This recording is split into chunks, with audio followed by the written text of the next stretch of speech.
Well, the Prem is back. And after a thrilling World Cup, we hope that the Prem can bring back some of that same energy. Hopefully. Kicking off with some shit though, in the form of Tottenham against Brentford.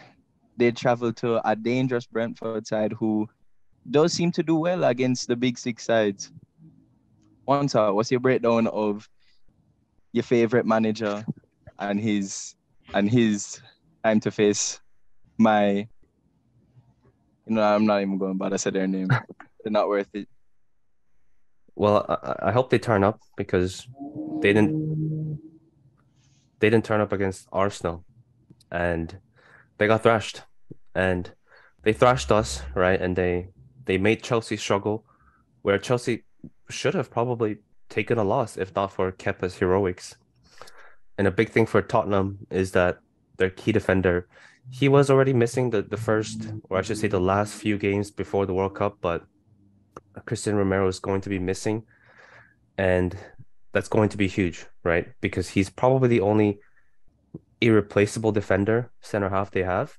And I think we really saw the effects of that when he was out before the World Cup. Tottenham were conceding left, right, center. They were coming back to win games, but they were just conceding so many sloppy goals. So I could see a goal fest here again because Brentford now is Ivan Toney going to play? I guess he is because he's not formally been suspended or anything like that yet. But yeah, I feel like it could be a goal fest here. And plus, we have to mention, a lot of Tottenham players, I should say a lot more Tottenham players have participated in the World Cup compared to players from Brentford. So will match fitness be a big issue here? I mean, we saw City against Liverpool. I know their key players didn't play in the World Cup, right? Haaland, Salah, a lot of their players like Nunes, Gundogan, Thiago didn't even play in the World Cup. So, but even then, the quality was still there, right? I'll see. I'm curious to see if that is the case in this game because, well, probably not because Tottenham don't provide the quality necessarily, right? Also, building upon what you said about Tottenham getting a lot of goals scored on, they got scored in 9 out of their last 10 games. That's a lot to concede. And I think that's a major area of focus for Antonio Conte right now. I think that players coming back from the World Cup, they're going to be sharper. They're going to be more aware, I would say. So I think he's going to try to build upon that to not concede any goals against Brentford. And Brentford, on the other side, actually they have conceded in the last 8 matches too. So it's going to be an interesting battle here. Both teams have conceded a lot in the latest games, and they are trying not to concede in this match. But both teams are not looking super great at the moment. Spurs, they have 3 losses in the last 5 Premier League matches. Well, they lost to Liverpool, Man United, and Newcastle, who are tough teams. And they are also 3 points away from City and 1 point away from Newcastle. So if they manage to get a win, and if City loses to Leeds, then maybe they can jump to second place. It just depends on how sharp those players coming back from World Cup are going to be. A player like Kulusevski, for example, who didn't play the World Cup, I think is going to be super sharp, super rested. Adding to players like Kane and Son, who had great World Cups, I think they can have a great impact against Brentford here. So I'm expecting Tottenham to win, even though I don't want them to win. And also, we got to remember that Brentford is coming after a win away at City in the Premier League.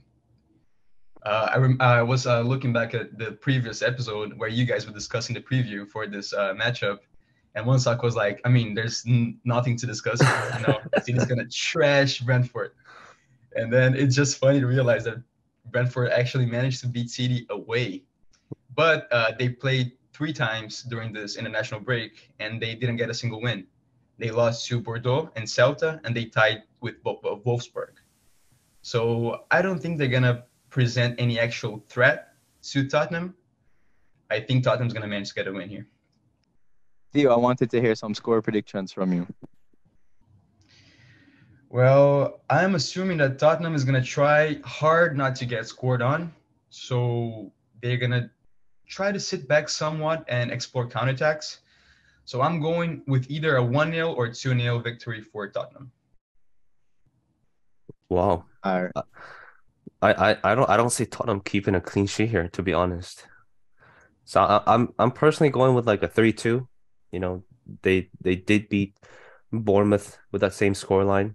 I'm expecting something along those lines. I don't think either of those teams keep a clean sheet here. But either way, I think Tottenham are gonna scrape a win here. Just because they're that's what they do, you know. Well, let's see. Theo and Wansa both have so far quite impressive records in the score predict as far as World Cup goes. But moving on to the next match, Aston Villa hosting Liverpool. Boy, remember the days of 7-2? Can we see one of those again? Now, before we go on, I want to mention Theo right here is a shameful Liverpool fan. I mean, I don't even know why he's Boy. the man I don't shouldn't know even how be on this shameful. call. The man shouldn't even be on this call. But either way, Liverpool, they I thought they played okay. I mean, Carabao Cup has a very different feel about it than a Premier League match, right? So I watched it very casually. City came out on top 3-2, but I mean Liverpool could have easily made it to the penalty shootout because Darwin Núñez, I mean this guy had one sitter in the second half and another one in the first half, if I'm not mistaken. He's the guy who will always make headlines, whether it be positive or negative. His movement, I mean, we've already talked about him so many times, right? His movement, it's great. His physical abilities, sublime. But his touches, he's not consistent. His football IQ, maybe not up to the standard of a Liverpool football club. Although he finally did score the ball to Salah for the equalizer yesterday. Going up against Aston Villa, who have looked better. I know it's only been two games, two actual games since Unai Emery took over. But I can actually see Darwin Núñez struggling here. And because, I mean, Liverpool don't have Firmino, right? Luis Diaz, he was supposed to be out for 2, 3 months before the World Cup. But we got the news that during the World Cup, he's going to be out for another 3 months. And that's a big miss because Diaz looked like the only one who was actually breaking the deadlock, able to break the deadlock when teams sit back and try to soak up pressure from Liverpool. So I feel like Liverpool might struggle here because I was listening to Ollie Watkins' interview the other day about what's changed from Steven Gerrard to Unai Emery. He said the new managers brought a lot more structure, even to the point where he didn't even realize that he, as a striker, right, didn't realize to the point where he had active part to play in this. And I mean, that pretty much speaks volumes to how terrible Stevie G was because, nowadays the pressing and defending starts from up front, right? So, and I don't know what you thought about this game, Theo, as a Liverpool fan, but I feel Liverpool might struggle here. I see what you're saying. I just don't think that Liverpool might struggle too much against a Villa side, even though they're more compact now. They're more defensive with Unai Emery leading the team. I just don't see Liverpool struggling as much as they did against City. Of course, City is a more talented side for sure. They have more quality. They have more depth in the squad. But if Liverpool plays the way that they played on the build-up to the first goal against City, I think that Liverpool is not going to have too many things to worry about here. I say that because the way that Liverpool played on the first goal was just amazing, was sensational. Players were doing what they were supposed to do. They were exploring the space. They were playing quick passes, quick touches, and just being very objective from the construction as a whole. So if Liverpool has this in mind, I gotta play quick touches. I don't gotta like a player like Salah. I feel like he was holding the ball for too long yesterday, many times, many opportunities. He could have passed the ball, he could have dribbled sooner, could have shot sooner, but he was just carrying the ball for longer than expected. So I think if they all have this mentality of being more objective, looking for ways to score instead of ways to trick your position or whatever, I think Liverpool is not going to have too much to worry about here, even though the Aston Villa side is looking a lot better right now compared to a few weeks ago.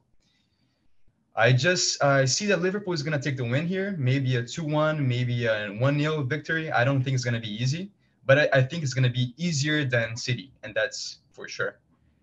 Liverpool didn't play a great match defensively against City. A few silly mistakes, especially in the third goal. No one was marking Ake, and you got to be aware of those small little things. Like if you see a defender running inside your box, someone got to follow the guy. It's just simple football.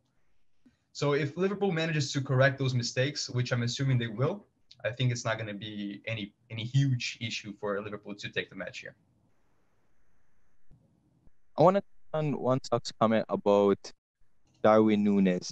Theo, do you feel like he's kind of giving you this like Romelu Lukaku vibe, or do you feel like you have faith in him? No, I do have faith in the guy, man. I think you're being too hard on him. Because for sure, we're going to compare him to Haaland. That's unfair. That's an unfair comparison, by all means. I get you guys. I'm also frustrated with Darwin Núñez. I mean, he lost 2 clear chances yesterday. If Liverpool managed to score those 2 chances, Liverpool would have won the game. But I mean, if you see the guy, he's a great physical player, like you mentioned, Wansak. He can win battles in the air. He can win headers. He can use his body well. But he just doesn't have this touch, this finesse that we require him to have, like a Bobby Firmino, for example. You can rely on Bobby Firmino for passes, for assists, for shots. Doesn't seem like we can rely on Núñez so far. He had a clear one-on-one chance with the keeper last night, and then he was looking for a pass so desperately. But like in a position like that, for your first thing is to look for a shot. As a striker, as a true number 9. You can't be looking for passes. I mean, yeah, passes are also a decent option, but your main job here is to finish, is to score goals. If you're not looking to score a goal when you have a one-on-one chance with the keeper, man, I think you got to work on things other than just football. You got to work on your mental, I'm not saying that the guy is bad. I still have a lot of faith in him. He's just 23 years old. It was very expensive for Liverpool for sure, but I think we're only going to know if the investment is really going to pay out in a year or 2. I think it's still very green, it's very early to judge Núñez so far, even though we can see what he's presenting us so far. Yeah, and I like to make fun of him because I can, right? He hasn't performed as well as he could, that I think a lot of people believe to his best abilities. And I also have faith in him too, to turn it around and become maybe not to the level of Mane or Salah, but certainly to a serviceable, good enough striker. But this is something that was mentioned during his time at Benfica as well. His first season, his finishing was heavily criticized. And his second season, what happened? He turned it around. He scored, I think, 6 goals in the Champions League in 10 matches, and his XG was, I think it was only around 3 point something. So that tells you the turnaround. And he scored, 20 plus goals in the Portuguese league. And I know Portuguese league is a lot lower in standard than the Premier League, but first season in the big leagues, Holland came over from the Bundesliga. Just give him time. I have faith in him as well, but I'm going to make fun of him when I can because, I mean, he could have came to us, right? And I don't think I would have been able to handle it had he come to us because, I mean, all the jokes and memes making fun of Maguire. I mean, Maguire, I don't really care for Maguire. I don't know him personally or anything like that. That gets me bubbled up, right, when I see those memes because people just like to make fun of United players. And had Darwin Núñez came to us, I don't think it would have been. I think it could have been even worse than what Maguire's getting right now. The fact that he's a striker and we would have paid almost 100 million euros for that. But I think we just got to give him time. But while we give him time, we can make fun of him because he's not disproven us yet. I want you to give him a FIFA rating. What was that? I want you to give him a FIFA rating, like a potential. Well, FIFA, there's 6 biggest stats, right? So speed, like pace, shot, dribble, physical, defending. I would give him almost 90 plus on physical, speed, dribbling, maybe like a 2. Passing, maybe like a -2. But I mean, the guy is solid. The guy has the abilities. Whether he can improve on his touches, his consistencies, his football IQ, and we'll see, because that's what really takes you top class, right? But I mean, we'll see. Just gotta give him time, you know? I just don't think he would. Back to your point about Maguire, I don't think he will get more hate than Maguire if he moved to Manchester. I think he'll get more hate than the hate that he's getting at Liverpool right now if he was playing and doing the same at Man U. But I just don't think that he'll get the same hate as Maguire did. Because Maguire just looked very sloppy in a lot of matches, and I don't think Nunez presents the same quality or lack of quality, let's say. But yeah, I mean, he's impressing us negatively, let's say. So Mhm. that's a bad thing for sure. Yeah, for sure more than what we would have gone right now for Nunes. But enough for Nunes. On to the league leaders. For not too long, hopefully. The Arsenal. Don't be jealous. But yes, the Arsenal is hosting West Ham, and it's gonna be great. It's gonna be so interesting for me because I'm gonna be on a whole different time zone where I'm watching it at 9 p.m. I'm not used to that at all. So that's gonna be crazy for me coming out and seeing like darkness when the match is starting. That's gonna be sick.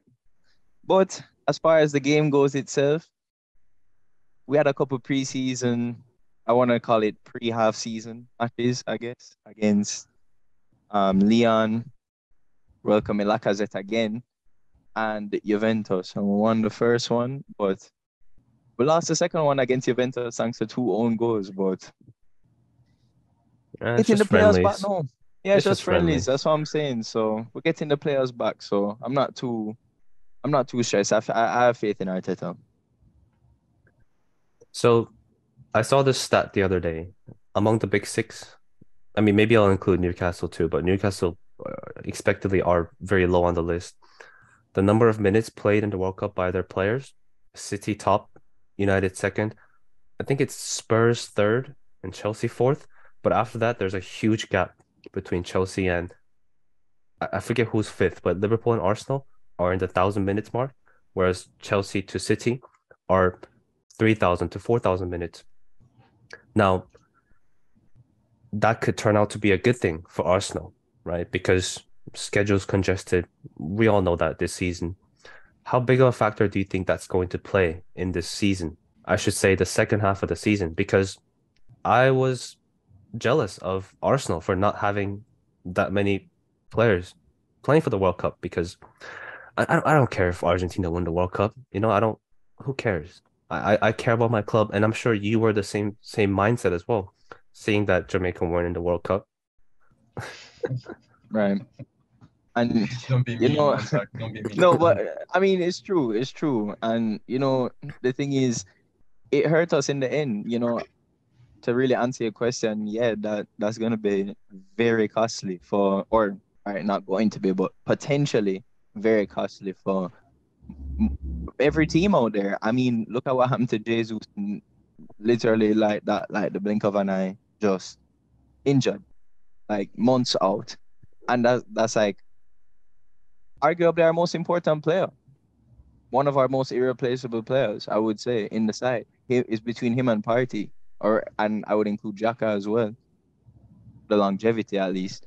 But that that could come back to haunt any team at any moment. It's just so unpredictable. And then, as you say, with the congestion, it's just gonna add up. It's just gonna increase the likelihood of it happening. That's all it's gonna do. Yeah, and Jesus is I forgot about him, but he's a big miss, right? And the backups, I could say perhaps behind Xhaka maybe or Partey. No, it's gonna be Partey, right?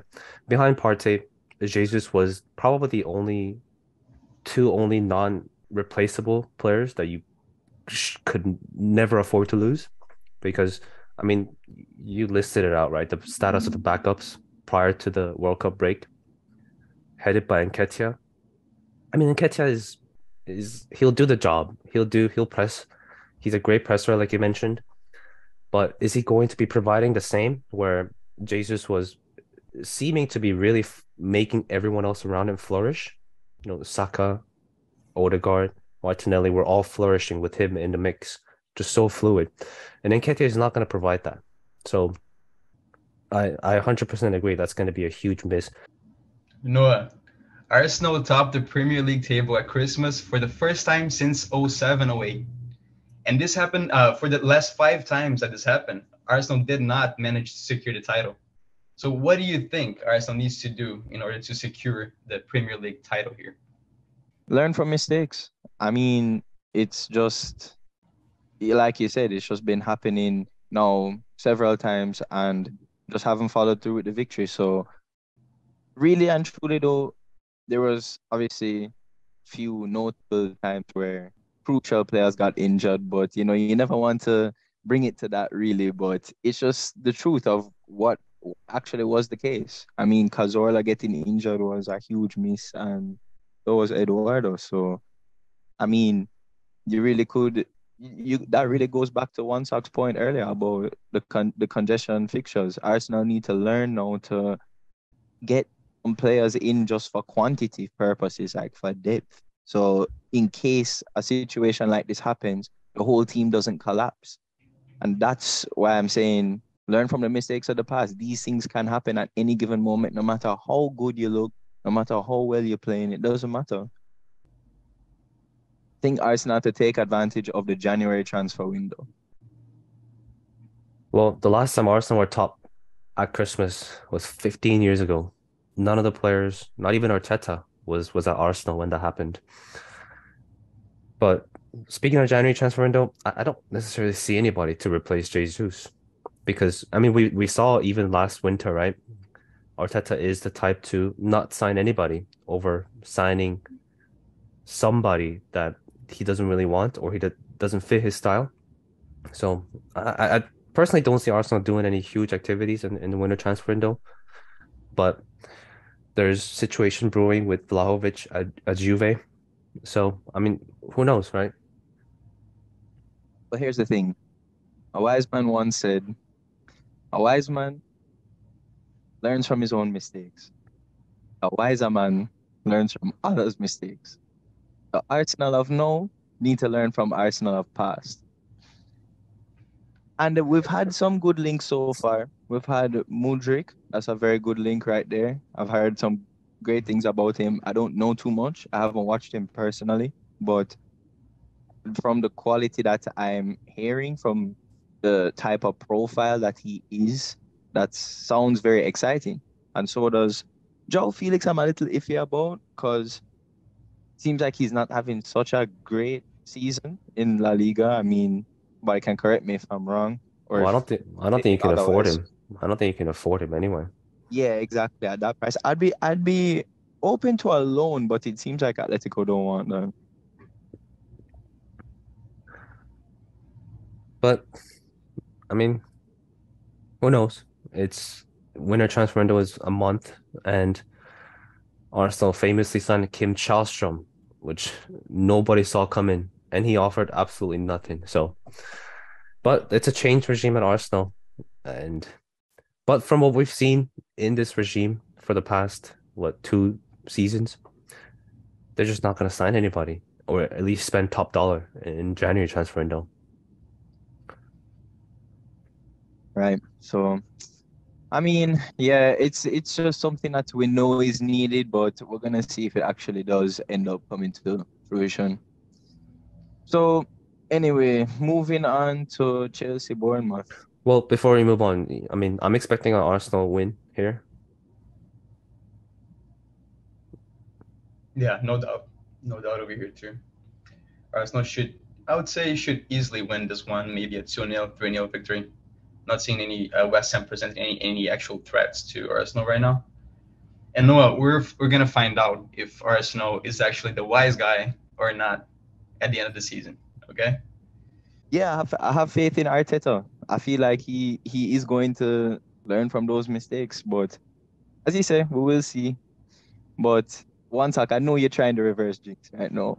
Don't come with that right now. I know you're No, trying no, to. no, no. I just, Trying just it. no, no, no, no. Just from watching West Ham play this season, they've been very unlucky, especially away from home, and I just see that continuing again. And plus, Arsenal at home against West Ham are just, I think, historically have been great. Well, I want to touch back to a point that you made before, one sec. You said that you don't know who the fifth place is, who the fifth team is in the Premier League. And I guess you forgot about your own side because you guys are the fifth. And you're going to be facing Nottingham Forest. We have Hey, Gustavo Scarpa joining them from Palmeiras from Brazil, a major sign for them. So do you think Nottingham Forest is going to present any threat to Man United, or you think that's going to be an easy win? I personally would have preferred to play them before the World Cup, seeing as they signed a whole village. I think this break would have served them very nicely to kind of bring together the chemistry and just work together as a team, right? And I don't know how their preseason, or I should say, semi-preseason friendlies went, but I mean, they're what, bottom of the league.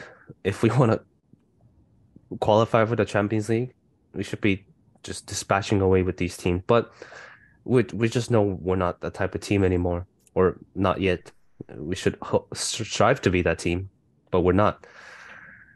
And Forest, we'll see. This is going to be their first game back as well with a good break, and I think this break would have served well for teams like Forest, Wolves, Villa.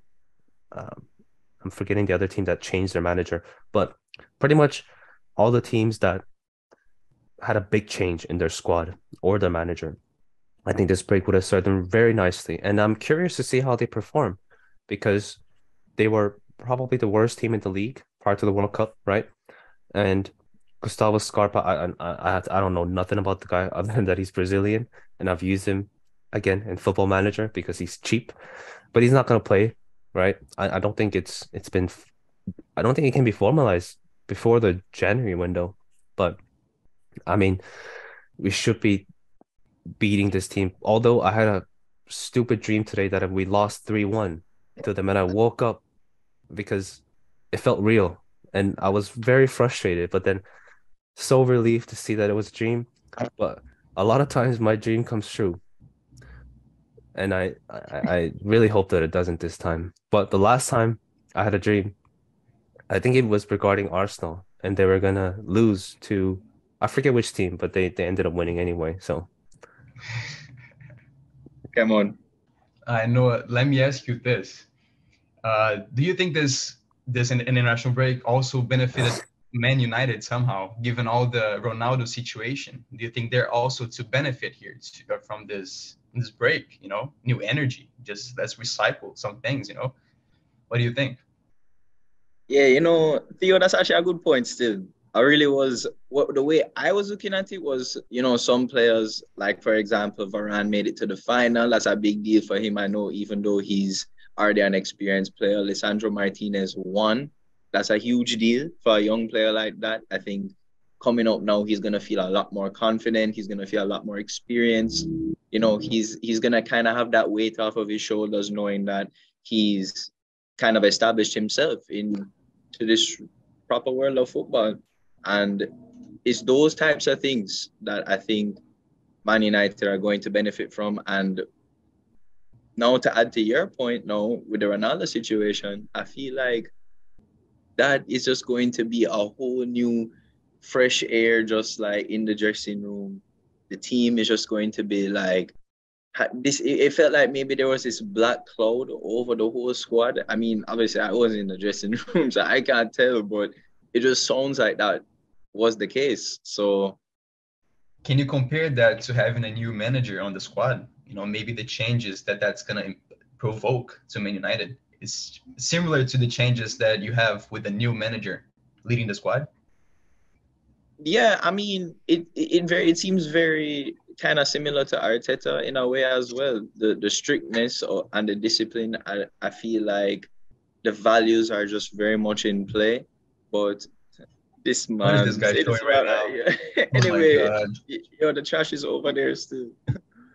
Um, but yeah, but I feel like it's the when the values come into play like that, it's going to be just so much more organized for Man United as a team, as a unit, as a club in general. So I mean, let's see. Let's see. I feel it's all down to the results now. If he gets the results right, everybody's just gonna be loving the way he's done it. But if he does not, it's gonna be all quick. Are you already missing him, one sec? I mean, if you asked me that 5 months ago, maybe when he was bagging 24 goals, but he scored, I think, only 3 goals this season. Two of them were against a Moldovan side.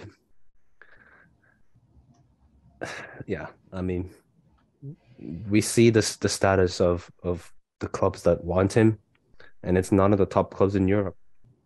Maybe it's not the fact that they don't want him, they just can't afford him, and the ability that he's providing, it's just not worth it at that price. But going back to the manager a little bit, I mean, what more power do you want? How much more can the board or the executive team do for you to provide your support to banish Ronaldo like that? I guess they were given no choice really after the interview had come out like that. But and we can't forget that he spent over 200 million euros in the summer window. And it's all good saying it's his first season and whatnot, but it's going to be seen as a failure. I'm not going to say he should be leaving the club or should be sacked, but it's going to be seen as a failure if he doesn't make it to the Champions League at least. So now with Ronaldo gone, so much power to him. With so much power comes great responsibility. Spider-Man. Yeah, That's famous from famous Spider-Man. reference. Yeah, it wasn't the What is exact quote, but it wasn't the exact quote, but it was same similar, idea. yeah. Let me just ask you one more question regarding Ronaldo. Do you think that Man United as a club, from the presidential level to the sporting director level, do you think Man United as a club should have or could have handled the situation differently with Ronaldo, or do you think that they did what they should have done? I mean, talking about the higher ups, if we're speaking that properly, Ronaldo's talked about the problems at the club, how it's just stalled. That's a reason why he was brought to the club because a sensible club would not have brought him to the club, right? At that age, with a team that was at the time, I myself thought he was the cherry on the cake to finish off the project, and it didn't turn out to be. And I think a well-run team like Liverpool or City, or I mean, City wanted him, right? But a well-run team would have seen that and just would have prevented all this from happening, even in the first place. There's just no need to go for him, right? And this is all hindsight. I know. You go back a year and a half, I was ecstatic because I was too young to really enjoy Ronaldo's prime at our club. And for me to see him come back to the club where he really flourished and made his name, it was, I mean, stuff out of the movies, right? But hindsight is always 2020. And another big news during the World Cup is that the club, along with Liverpool, are going to be up for sale. And I personally don't think there's any debate when it comes to who the investors would prefer. And I know United are going to cost a lot more than Liverpool will, just because I know Liverpool are doing better right now, but just the size of the club, like global market share and all that stuff, just United just aside from footballing aspects, United are above Liverpool in that sense. So maybe we'll finally get some sensible owners in, sensible structure, and they're hoping to conclude the sale Q1 of 2023. Now, who's gonna come up with £6 billion like that? Who I don't know. Is it gonna be another Chelsea like American consortium? I don't know. Is it gonna be another Newcastle or City like state-owned owners? I don't know, but that's two big news that broke around my club during the World Cup. So there's big changes coming, and I have some optimism. Speaking of Chelsea, they host Bournemouth at Stamford Bridge. Once out, what are you thinking for this one? Can ZH, after such a great World Cup, break into Chelsea starting lineup? Mm, well, not yet, because I don't think he's back from the World Cup. But but I mean, the guy looked like a different person. He was even using his right foot in the World Cup, and it was okay, right? And you know my preference about both-footed players, and Ziyech has the quality. That's why he was brought into Chelsea. But for some reason, it hasn't worked out, and I don't know if he would actually fit their manager's style. But Ziyech is getting up there in age. I don't think they should be looking to move forward with him, but rather they should be looking at the likes of, the young strikers, Broja, who's now going to be out for the season, unfortunately. Young midfielders, they have a talented squad. Gallagher, Mount, Reece James, who should be back. I think he was back in training a few weeks before the World Cup final. They have the quality. Now, again, Chelsea was the other team that I was forgetting when I mentioned the other team that changed the manager. And Chelsea would have benefited greatly because I know a lot of their players were at the World Cup, but key players like Reece James, Jorginho, I know Thiago Silva was out, but Thiago Silva was irreplaceable anyway. He's a rock solid member of the back four. Again, Chelsea would have benefited greatly from this. So against Bournemouth, I fully expect them to cruise past Bournemouth. I know Bournemouth are a different side from that side that conceded 9 against Liverpool at Anfield, but Bournemouth they're just not good enough defensively at this stage at this point. You compare them to probably all the 19 other clubs, and maybe with the exception of Nottingham Forest, they probably have the weakest defensive line in the league. So I expect Chelsea to cruise past Bournemouth here. Although now again it depends on whether Thiago Silva is going to play. I think he probably will because he should be back. Reece James should be back. They're not missing that many key players from the World Cup because I don't think anybody made it to the semifinals except for Kovacic for Chelsea and Ziyech, of course, but he's not a key player anyway. So yeah, I'm expecting a comfortable win for Chelsea here. So we got to keep in mind that Chelsea's coming from 4 straight losses, in general. One friendly match against Villa, and then 2 Premier League matches and 1 EFL match, but coming from 4 straight losses. And we definitely know that looking at the Premier League table, they could and should be doing better than being the 8th place. So what do you think, Noah? Do you think that's Graham Potter's fault, or you think that's just natural? It's just adaptation. It takes time. Well, I mean, it's always easy to blame the manager, right? So I think it really comes down to it really does come down to a bit of both, right? So he is wanting to adapt his kind of philosophy and his style onto the team and onto the players who are already accustomed to a whole new, different philosophy, right? So that's naturally going to take time. But then you always can make the argument and say, why are you not doing that sooner? Why are you not doing that? No, you can kind of always make that argument, but in my opinion, it's just harsh if you're going to say that. So, in my opinion, give him some time, see how he progresses. It's seeming like the new kind of eye test, in my opinion, as far as if you're going to be a good manager or not, is your the strictness on your values, like we spoke about earlier. If you kind of just make sure that your values are in place and you're very strong to that, those teams tend to be doing the best, really and truly. The organized teams, the structured teams, those are the ones. So let's see if he can organize and structure his Chelsea side.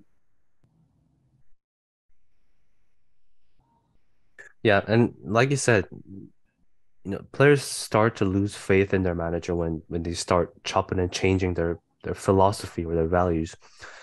And what was the common theme that we saw in Chelsea's games prior to the World Cup?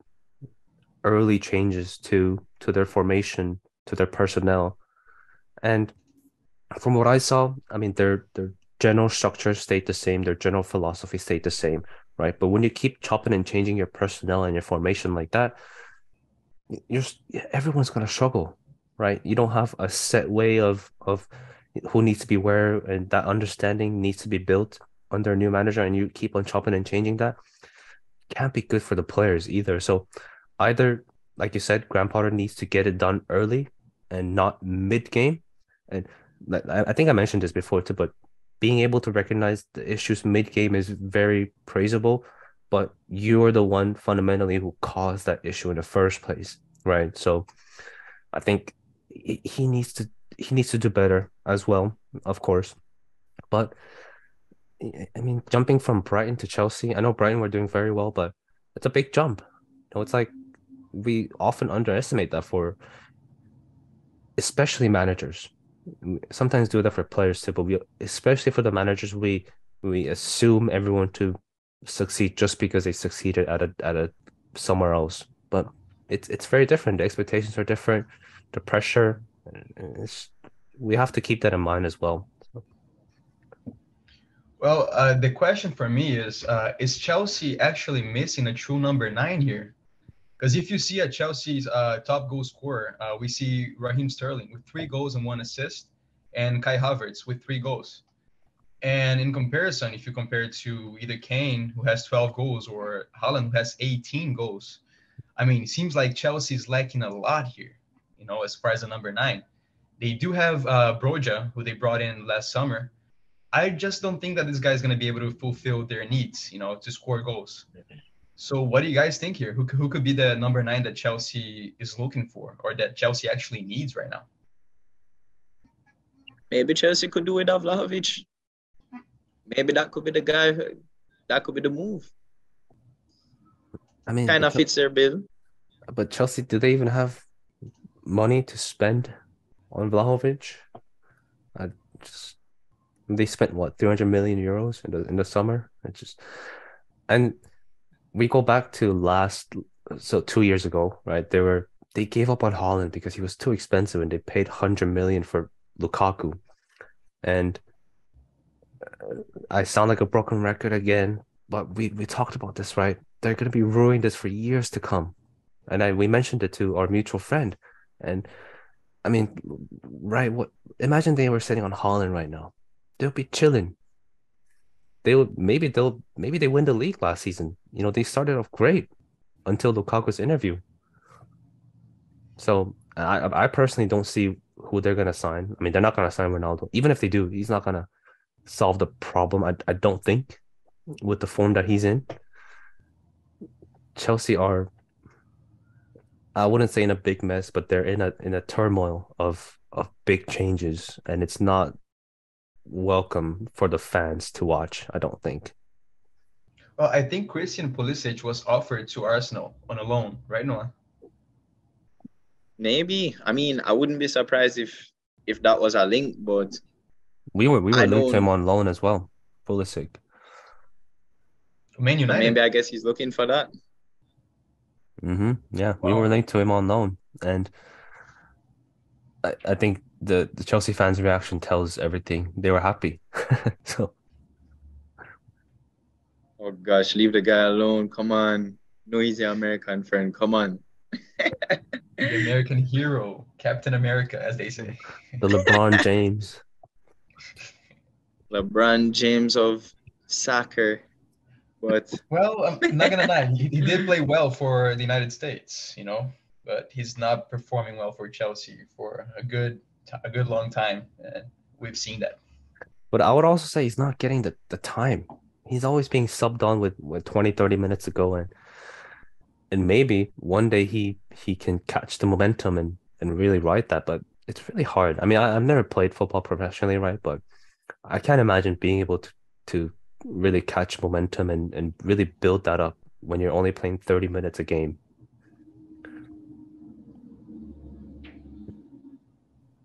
But enough But of yeah, Chelsea. speaking of LeBron James, a man who reminds me of a lot of LeBron James, Erling Blood Clot Haaland, facing off Leeds this week. What are you thinking about this one? Are we looking at yet again? I mean, the man had a again on the score sheet in the League Cup against Liverpool. What are we thinking about this one? Another one for him? Like, do I even need to ask? Well, I'm sorry, but they have nothing in common other than their hairlines.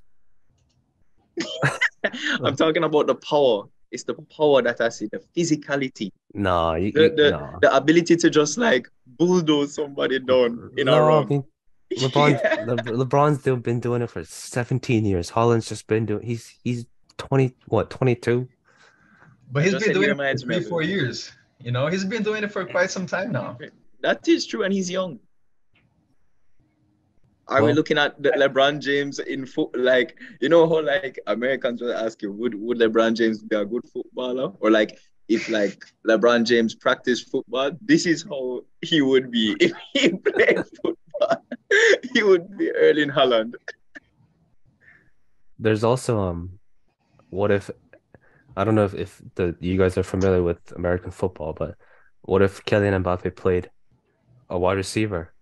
I mean, that's also a good point. It's because there's You just got to so run and much. dribble, right? Well, you don't need to use your feet. I mean, well, you do. You got to run, but it's a hand egg, right? But I yeah, I mean, I guess this Leeds City is always a good game because Leeds. Well, this is prior to Bielsa's sacking, but Leeds always they don't sit back. They always try to go toe to toe, and this is at their home where the atmosphere is going to be raucous. And I know Leeds have a rivalry with United. I don't know if they do much with City, but either way, the ground's going to be rocking. And even if they concede first, the ground is still going to be rocking. And I could easily see City scoring first because again, Leeds are one of the worst teams defending. They can press high up, but I feel like City have enough to play out of that with ease. I I just I can't really see Leeds getting a result here, and I guess again, famous last words maybe, but it just Leeds. It's gonna be a good game to watch because they're gonna be toe to toe. I always like watching Leeds play. I think more teams should play like that because it just provides more entertainment. But with promotion and relegation on the line, I know teams tend to be more practical, and I can't blame them. So. Leeds suffered a lot last year not to be relegated. And I remember it was so much fun watching Leeds playing City when Bielsa was still at Leeds. It was just so much fun because anything could have happened. And Guardiola respects him so much that the match was just taken to a different level, from both managers. But if you see the last two matches between Leeds and City, Leeds conceded 11 goals in two matches to City. City beat them 7-0 and then 4-0 in this latest two matches. Yeah. So I'm not expecting anything different right now, even though Leeds put on a great match against Tottenham, but they lost at the end of the day. So I'm seeing a City winning with a 3-0 or 2-0 victory here. I don't think it's going to be as easy as it seems, but City's going to take the win here.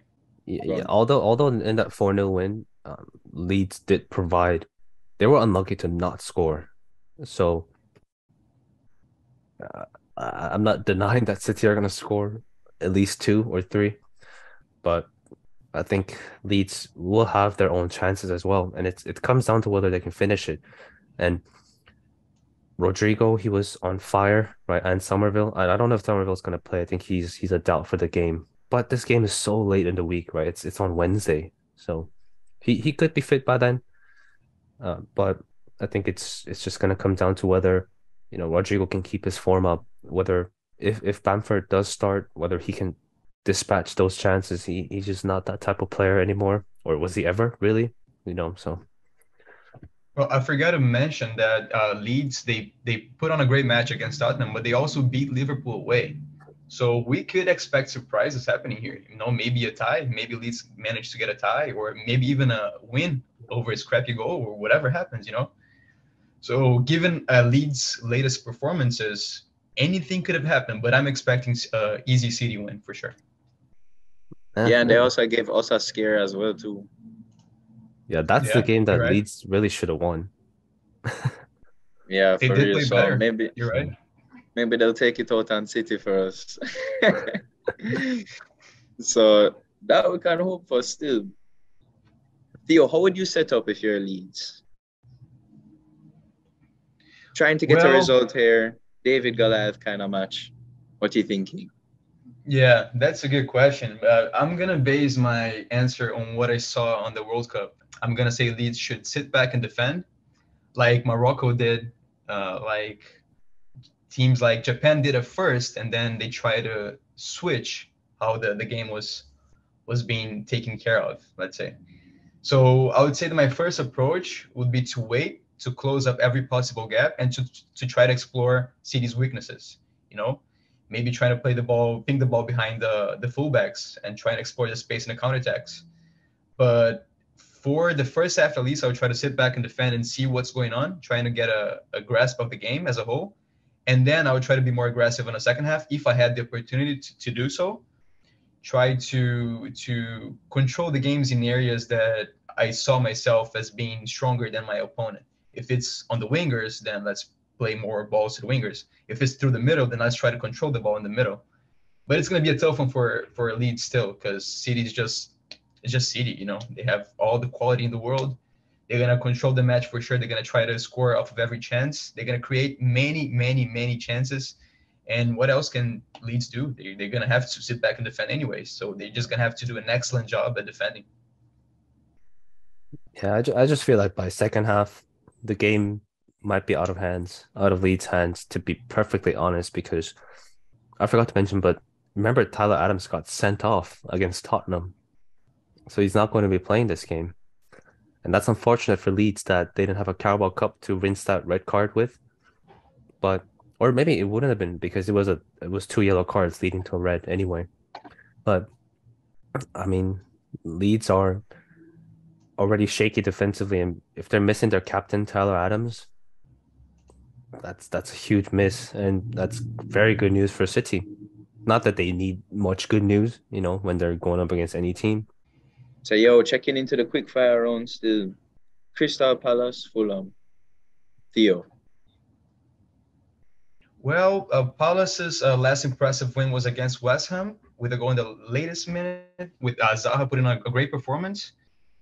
But I just don't think that they have what it takes to beat Fulham here. I do like what Fulham is doing. I don't like Marco Silva as a manager, but I do like his work so far for Fulham. And I'm actually seeing a Fulham win, a 2-1 win. But Crystal Palace is playing better now, with Zaha playing a lot better. But I just see Fulham winning at the end of the day. I'm probably gonna go for a draw here. London derby. Also, I might be biased because Carlos Vinicius just scored his first goal for Fulham. So I might be biased because my Brazilian guy just scored a goal. So maybe he scores another one. We'll see. I have news for you. He ain't playing, brother. Oh, he's not? Oh, what a shame. Mitrovic is yeah, the guy. But he might come up in the second half. Yeah, he could. Yeah. I like Carlos Vinicius. He's a very physical player. He can add a lot. Everton, Wolves. Two teams are struggling. Well, I think this is going to be a terrible match quality-wise. I'm not going to watch this match. Probably going to watch the highlights. I mean, if I have Newcastle and Leicester at the same time, am I going to watch Everton and Wolves? Hell no. I just think Everton looks so shaky playing at home. They look so raw. I don't like the way they play. When they try to control the game, they clearly show that they can't. And Wolves, even though they're in the worst position right now, they're the 20th spot. I just don't think that they should be there, given the quality of the players that they have. All the Portuguese players, Hee Chan, who played a decent World Cup for South Korea. I think actually this is going to end up being a draw, but I wanted Wolves to win this one here. 100%. Wolves have a great squad. They're signing your Brazilian boy, Matheus Cunha. Nunes. Oh, yeah, Cunha. They already have Matheus Nunes in the squad. You're right. Yeah. Yeah, and Wolves have a new manager, Julen Lopetegui, who's been working with them for over a month. I might be watching this game just because I want to see how they look, but I'll go with Wolves here. We First also game got for to the keep new in mind manager. that, sorry, we also just got to keep in mind that Everton did not score in the last 6 out of the last 9 matches. So that's a very bad start to have.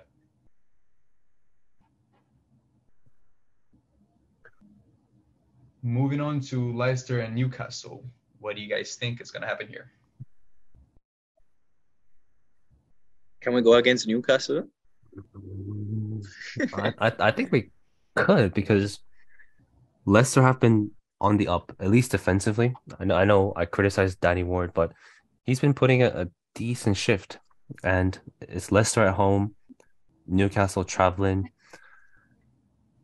I my heart says Newcastle might drop points here, but it'd be very hard to go against Newcastle, right? Uh, I say Newcastle nick this one. No. 3-1. Done. Wow. Wow. That's a Leicester, tough one because like they're looking sharp right now. Leicester is looking very sharp. I mean, they were the worst team in the Premier League a few weeks ago. Now they're looking super sharp. Everybody was talking about Brendan Rodgers. He got to be sacked and all. But then he showed that he could bring those guys back to life, like Madison and Barnes, who are being like extremely influential for Leicester right now. But Newcastle, they just have won their last 9 games. So I do think they're going to win this one here again.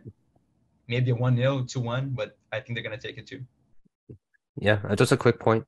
Since they conceded 6 against Tottenham in September, they've only conceded 1. So Leicester In all are, the matches, yeah, yeah. Leicester are not pushovers anymore. But the last game of not in terms of the time, but last game that we'll preview this weekend, Southampton again with the new manager coming up against Brighton. McAllister off the back of the World Cup win. The man Training is with hype right now. he's going from Lionel Messi to Danny Welbeck. 1. I well, mean, One with Brighton. Brighton, you can expect an unexpected. They can beat great teams and they can lose to silly teams. So mhm, yeah. anything could happen here. But I'm expecting Brighton to win, maybe a 2-0, 1-0. I'll go for Southampton. Wow, you really I like this new just manager, don't you? I've heard very good things about the new manager. He brought up Luton Town from the 4th tier of English leagues to Championship in no time. So, and just like that, the Premier League is finally back. So enjoy the game, listeners. Let us know your thoughts as well. And that will be it for today's episode.